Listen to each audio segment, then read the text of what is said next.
बाबा मला तुमच्याशी थोडं बोलायचंय. काय रे, सर्व ठीक आहे ना? हो बाबा, सर्व ठीक आहे. अरे मग काय बोलायचंय सांगशील का?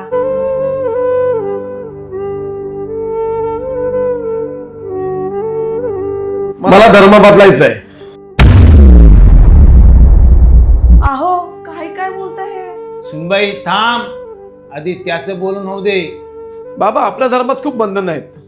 सोमवार उपवास, मंगळवारी हे नको, गुरुवारी ते नको, शनिवारी तर कडक उपवास, एकादशी, अमावस्या, पौर्णिमा, दर आठवड्याला काही ना काही.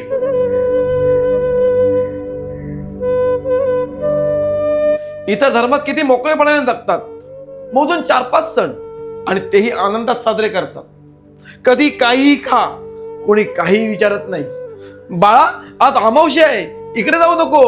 बाळा, आज उपवास आहे, हे खाऊ नको. बाबा, मला असं बंधनात नाही अटकायचंय.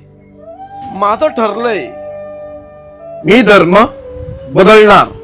मम्मी आणि आपल्या होणाऱ्या बाळांनी काय करायचं? कुंकवाच्या मागे जायचं की सासू सासऱ्यांचा आधार बनायचा? पोरा, तुला धर्म बदलायचा आहे ना, बदल, माझा काही विरोध नाही. पण एक गोष्ट समजून घे, तू काय सोडतोयस आणि काय स्वीकारतोयस. धावपळीचं आयुष्य आहे तुमचं. तुला ही बंधनं वाटत असतील, पण प्रत्येक गोष्टीमागे एक कारण असतं. उपवास म्हणजे शरीराला विश्रांती, अमावस्या पौर्णिमा म्हणजे निसर्गाचा परिणाम, आणि वार म्हणजे शिस्त. जगाने आपलं ज्ञान लुटलं, पण आपली परंपरा नाही. तुला तिथे स्वातंत्र्य दिसते, पण खरी मुक्तता इथेच आहे. पण निर्णय तुझा आहे. फक्त एकतर्फी विचार करून पाऊल उचलू नकोस.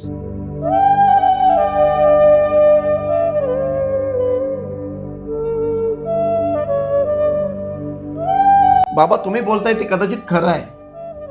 मी फक्त बंधने पाहिली, पण त्यामागचं कारण कधीच समजून घेतलं नाही. मला वाटलं धर्म म्हणजे नियम, पण ती तर शिस्त होती, आरोग्य होतं, परंपरा होती, आपण काय आहोत त्याची ओळख होती. बोललो मी इतक्या सहज म्हणालो मी धर्म बदलणार, पण खरं तर मला बदलायचं होतं माझं मन, माझा विचार करण्याची पद्धत. माफ करा बाबा, मला मी चुकलो. थोडा रागात, थोडा अज्ञानात बोललो. आज समजलं, मुक्तता ही बाहेर शोधायची नसते, ती समजून घेतली की घरातच सापडते. बाळा, प्रश्न विचारणं चुकीचं नाही, पण उत्तर शोधायच्या आधी घर सोडायचं नसतं.